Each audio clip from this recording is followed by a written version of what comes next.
All right, today we're diving into two of the most mysterious and, let's be honest, controversial players in the astrological world, Neptune and Pluto. These two really challenge how we think about cosmic influence. Okay, so let's get right to the heart of it, the big question. You've got one planet that's basically invisible to us, and another one, well, you know the story, it got demoted.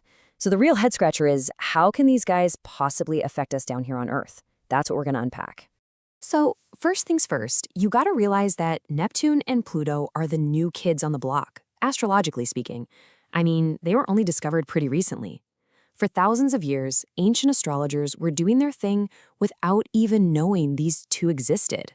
And that's the key difference right there. For the ancients, it was simple. If you could look up and see it, it mattered. It was part of the show.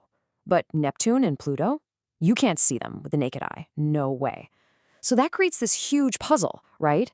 How do you account for something you can't even see in a system built on, well, seeing things? But here's the thing. The astrological world didn't just shrug and move on. Nope. The folks who started tracking them became totally convinced their influence was real. And not just real, but powerful.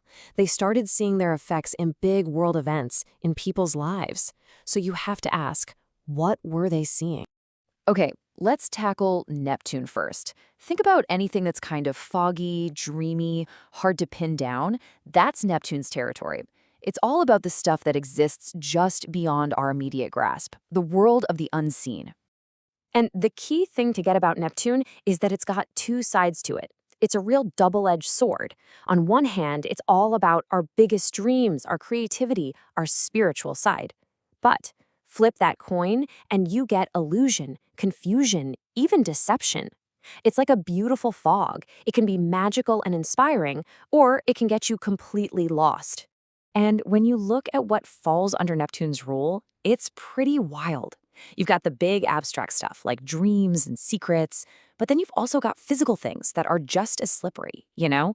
Things like liquids, gases, perfumes, even chemicals and poisons. It's this really cool blend of the totally out there and the very, very real. All right, so if Neptune is that gentle, rolling mist, then Pluto is the full-blown volcanic eruption. We're talking about a force of change that is so powerful, so dramatic, you absolutely cannot ignore it. It's in your face. Pluto is all about the ultimate cycle, death and rebirth. This isn't about making a few tweaks here and there, no.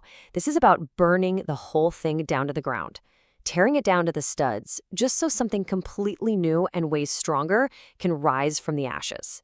It's total, radical transformation. And you can totally see this intense theme of power in everything Pluto is connected to. It's destruction and creation. It's linked to people who have massive power over us, for good or for bad. We're talking dictators, sure, but also religious leaders, even psychiatrists who delve into the depths of your mind. It's also tied to ancient things, stuff that holds the secrets and power of the distant past. Yeah, this quote from the source material just nails it. It says, Pluto has high destructive power. At the same time, when it gives boons, it gives them intensely. That's Pluto in a nutshell. The power it has to take away is just as strong as its power to give. There's no middle ground. It's all or nothing, every time. Okay, of course, we have to talk about the elephant in the solar system, right? The fact that Pluto isn't officially a planet anymore. So what happened in the astrology world when scientists decided to downgrade its most intense, transformative player?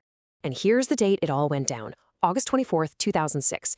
That's the day the International Astronomical Union took a vote.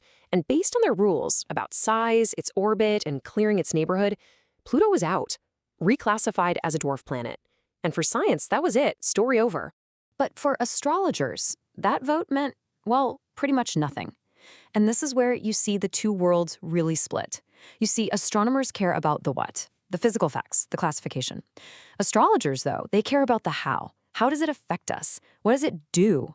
From their perspective, changing its name doesn't just erase all the influence they've been observing for decades. So where do we land with all this? Well, despite all the scientific debates, despite the fact you can't even see them, these two planets have completely changed the game for modern astrology. And it's really interesting because not everyone jumped on board at the same time. In more traditional systems like in Thai astrology, they're not used as much. But for most modern international astrologers today, Neptune and Pluto are non-negotiable. You just can't get a full picture without them. It just goes to show you that even ancient systems can adapt and evolve.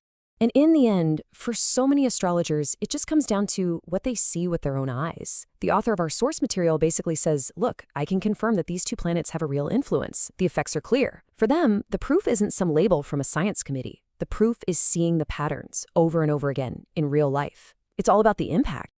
So that kind of leaves us with this one big idea to chew on. The whole story of Neptune and Pluto is really about how we deal with things we can't see or easily explain.